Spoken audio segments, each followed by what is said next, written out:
Bonjour à tous! Aujourd'hui, nous allons faire l'activité Passion naissante d'Aéro Montréal. D'ici la fin de l'activité, vous serez en mesure de comprendre les forces qui affectent un avion en vol et de construire votre propre planeur. Avant de commencer, en voici un petit peu plus sur l'activité Passion naissante. L'activité Passion naissante est une initiative de la part de Bombardier propulsée par Aéro Montréal. Elle vise à susciter l'intérêt auprès des jeunes âgés entre 8 à 10 ans en ce qui a trait à la science et à la technologie et, particulièrement, à l'aéronautique. Cet atelier nous permet de communiquer notre passion pour le domaine de l'aéronautique d'une manière facile à comprendre pour les élèves. Elle vise à répondre à 3 objectifs. Encourager les jeunes à poursuivre une carrière dans le domaine de l'aéronautique, avoir un impact positif au sein de la communauté et développer sa capacité de réflexion scientifique, c'est-à-dire pouvoir proposer des explications et des solutions à des problèmes d'ordre scientifique ou technologique. Qu'est-ce qui fait voler un avion? Avez-vous déjà sorti votre main d'une voiture en mouvement? Avez-vous remarqué que celle-ci monte et descend en fonction de son inclinaison? Pourquoi arrête-t-elle de bouger lorsque la voiture ne bouge plus? C'est parce qu'il n'y a plus de circulation d'air, c'est-à-dire votre mouvement par rapport à l'air est nul. Si vous voulez essayer cette expérience à la maison, assurez-vous d'avoir la permission d'un adulte et de ne pas le faire lorsqu'il y a trop de vitesse ou lorsqu'il y a des obstacles. Pour que les choses puissent voler, elles ont besoin d'air, et en particulier la circulation de l'air. La circulation de l'air, c'est l'air en mouvement.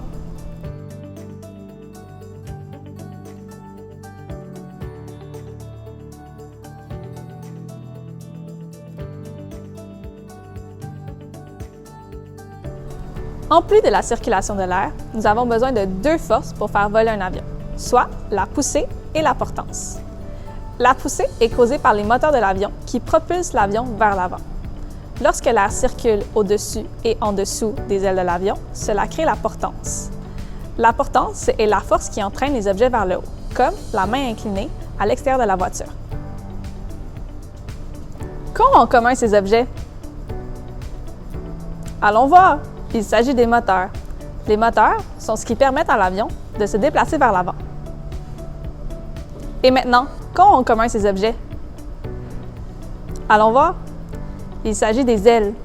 Les ailes sont ce qui permet aux choses de voler. Il existe 2 forces qui travaillent à l'encontre de la poussée et de la portance. Elles affectent notre capacité à voler. Il s'agit de la gravité et de la traînée.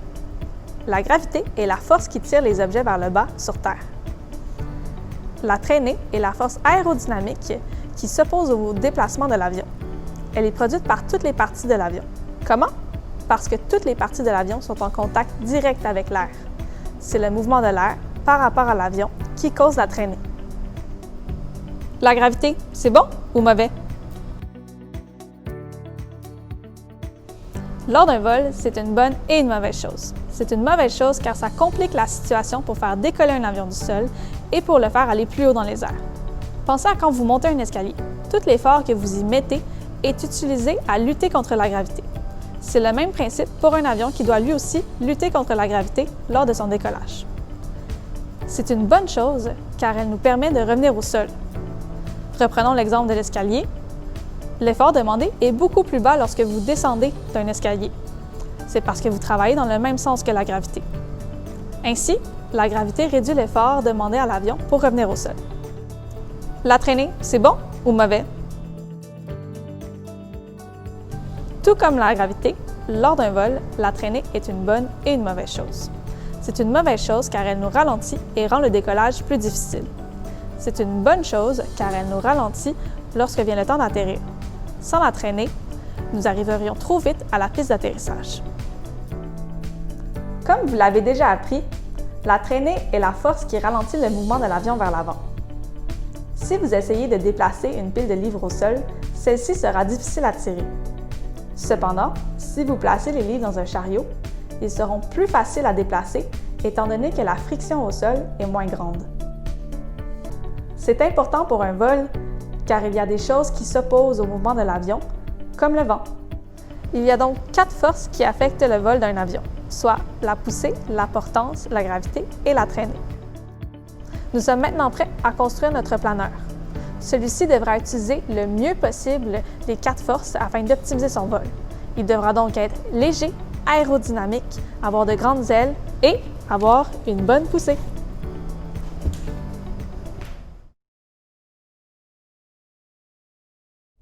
Donc, on est maintenant prêt à construire notre avion. Notre avion va être construit en 4 phases. Donc, en premier, on va découper les morceaux de notre avion. Ensuite, on va venir construire le fuselage de l'avion qui est ici, les ailes de l'avion qu'on voit ici, et puis l'empennage. Pour construire votre avion, vous allez avoir besoin d'une paire de ciseaux, d'un crayon de plomb non aiguisé, d'un crayon de couleur, d'un ruban adhésif, d'une agrafeuse. Si vous n'avez pas d'agrafeuse, c'est pas grave, on peut utiliser le ruban adhésif et de la feuille gabarit d'Aéro Montréal. Donc, on va venir découper ici sur les lignes pleines et non sur les lignes pointillées. Donc, vraiment sur les lignes pleines. Plus on est précis, plus l'avion va voler droit. Donc, on a notre empennage ici, le fuselage qui est ici avec cette ligne pleine-là et nos ailes qui sont ici. Donc, on prend nos ciseaux. Oups!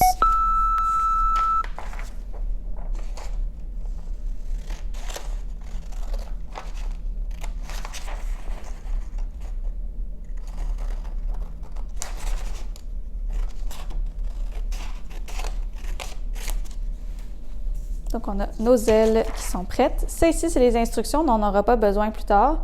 Donc, si jamais on dépasse sur les instructions, c'est pas trop grave. Faire attention au coin.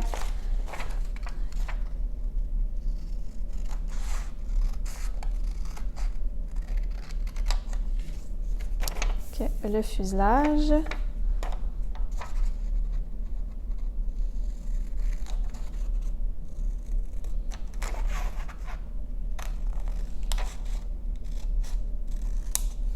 Donc, les instructions, on les met de côté. Et puis, l'empennage, on vient couper le petit triangle. Et ça aussi, on va le mettre de côté. Et voilà, on a nos 3 morceaux pour pouvoir construire notre avion.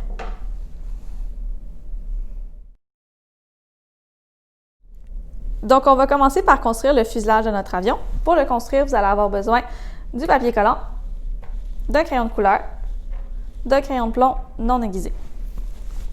Donc, ici, c'est un petit conseil que je vous donne qui va être utile plus tard. Ça va être de venir surligner les points, en fait, la ligne pointillée qui est ici pour pouvoir mieux la voir un peu plus tard. Puis aussi, vous, ça vous permet de mieux la voir à la caméra. Ensuite, on va retourner notre feuille de fuselage, le côté pointu vers nous. Puis, on va venir solidifier, dans le fond, le fuselage. Donc, si vous avez dépassé le coin quand vous avez découpé, c'est pas grave. On va solidifier ici une fois,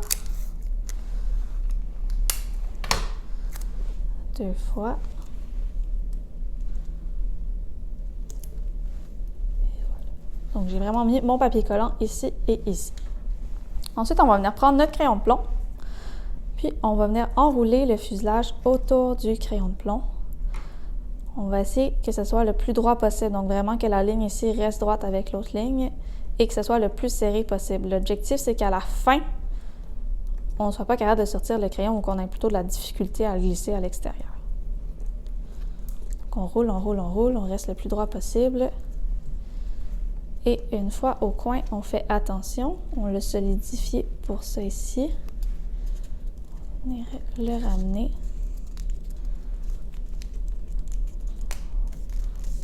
On est ici.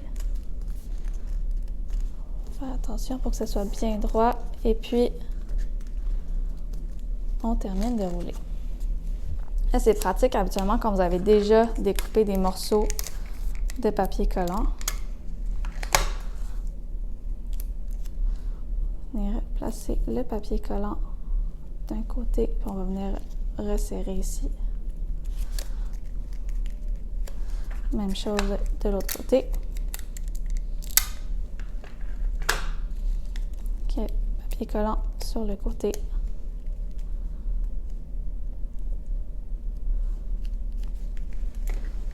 Puis ensuite, on vient solidifier.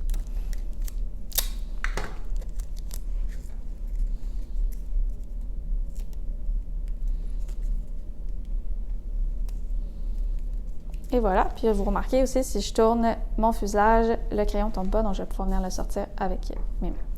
Donc, on a fait notre fuselage.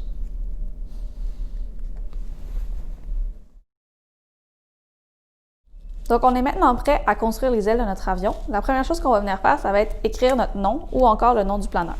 Moi, je vais écrire le mien.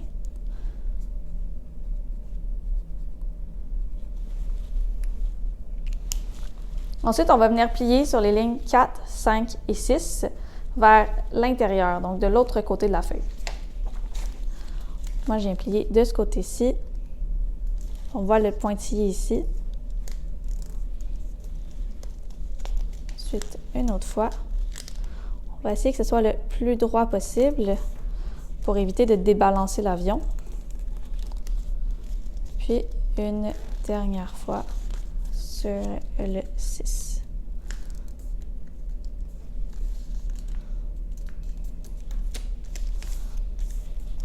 Voilà. Une fois que c'est fait, on revient du bon côté et on va venir plier sur la ligne pointillée 8 et sur la ligne pointillée 7.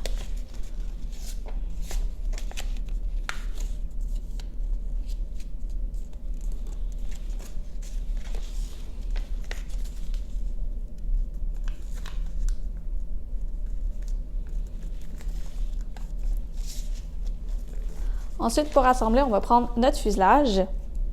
Puis, c'est là que les deux lignes pointillées vont venir, vont nous servir, dans le fond. Donc, on va prendre l'aile. Puis, on a une autre ligne pointillée ici que je vais dessiner pour vous, qui est très, très pâle. On la voit qui est ici. Couper un morceau de papier collant.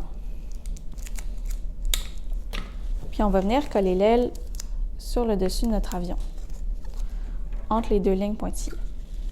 Okay. Ici, j'ai ma ligne pointillée. La ligne pointillée doit être au milieu de l'avion, sinon votre avion va être débalancé soit à droite ou à gauche.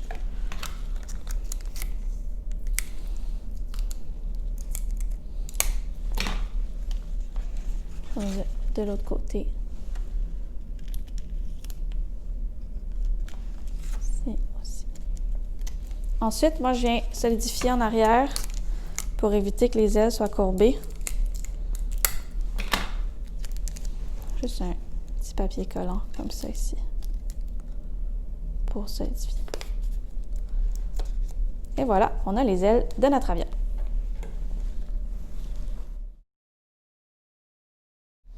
Donc, on est maintenant prêt à construire l'empennage. Donc, l'empennage, c'est une pièce très facile. C'est seulement 3 plis. Donc, on va venir plier en premier sur le premier pli. Donc, on va plier notre empennage en 2. Et une fois que c'est fait, on va venir plier sur le pli 2 vers l'extérieur cette fois-ci. Ça ici. Et le pli 3, même principe.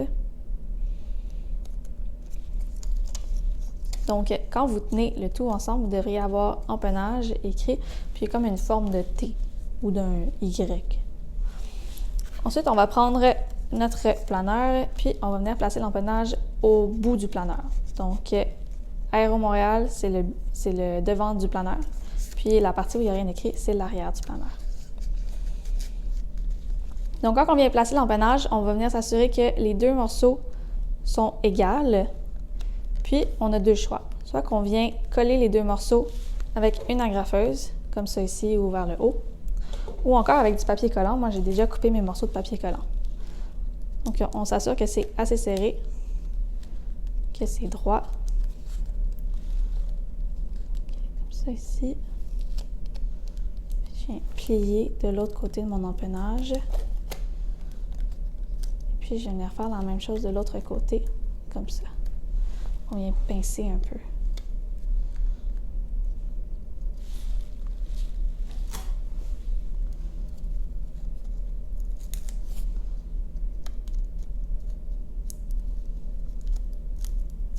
Après ça, on vient redresser notre empennage pour qu'il soit droit en forme de T. Et voilà, on a construit notre avion.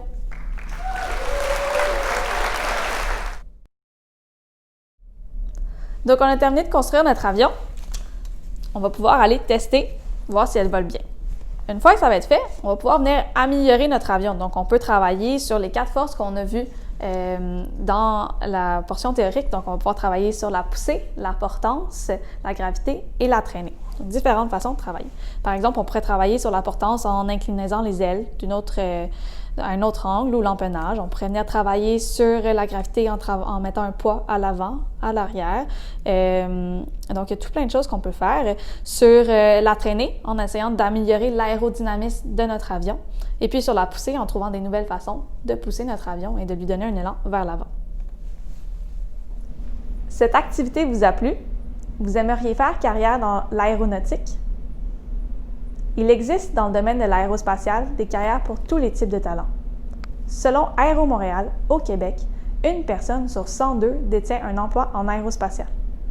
On recherche des ouvriers spécialisés, comme des monteurs d'aéronefs et des contrôleurs de montage d'aéronefs, des techniciens, comme des techniciens en génie mécanique ou des pilotes, des ingénieurs en aérospatial, en programmation de logiciels ou des programmeurs, des peintres, des ébénistes, des rédacteurs techniques, des mécaniciens, des gestionnaires de ressources humaines et plusieurs autres. Pour découvrir tous les métiers du domaine et même faire ton profil de carrière dans le domaine, je t'invite à aller visiter l'aéroportail.ca.